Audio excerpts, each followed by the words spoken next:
Genesis chapter 3 is a pivotal narrative in the Bible, often referred to as the fall of man. It describes how sin entered the world and the profound consequences for humanity and creation. The serpent was the shrewdest of all the wild animals the Lord God had made. One day he asked the woman, "Did God really say you must not eat the fruit from any of the trees in the garden?" "Of course we may eat fruit from the trees in the garden," the woman replied. "It's only the fruit from the tree in the middle of the garden that we are not allowed to eat. God said you must not eat it or even touch it. If you do, you will die." "You won't die," the serpent replied to the woman. "God knows that your eyes will be opened as soon as you eat it, and you will be like God, knowing both good and evil." The woman was convinced. She saw that the tree was beautiful and its fruit looked delicious, and she wanted the wisdom it would give her. So she took some of the fruit and ate it. Then she gave some to her husband who was with her, and he ate it too. At that moment, their eyes were opened, and they suddenly felt shame at their nakedness. So they sewed fig leaves together to cover themselves. When the cool evening breezes were blowing, the man and his wife heard the Lord God walking about in the garden.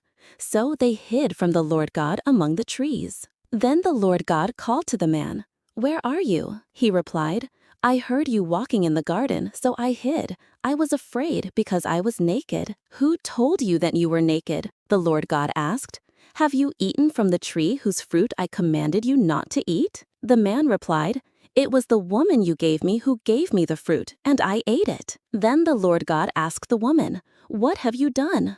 "The serpent deceived me," she replied. "That's why I ate it." Then the Lord God said to the serpent, "Because you have done this, you are cursed more than all animals, domestic and wild.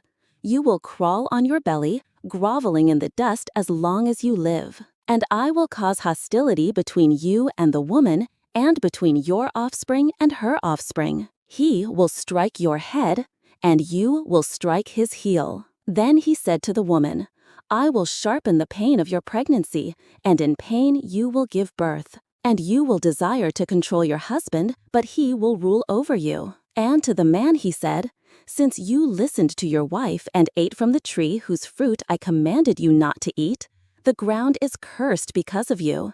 All your life you will struggle to scratch a living from it. It will grow thorns and thistles for you, though you will eat of its grains. By the sweat of your brow will you have food to eat until you return to the ground from which you were made. For you were made from dust, and to dust you will return." Then the man, Adam, named his wife Eve because she would be the mother of all who live. And the Lord God made clothing from animal skins for Adam and his wife. Then the Lord God said, "Look, the human beings have become like us, knowing both good and evil. What if they reach out, take fruit from the tree of life, and eat it? Then they will live forever." So the Lord God banished them from the Garden of Eden, and he sent Adam out to cultivate the ground from which he had been made. After sending them out, the Lord God stationed mighty cherubim to the east of the Garden of Eden, and he placed a flaming sword that flashed back and forth to guard the way to the tree of life.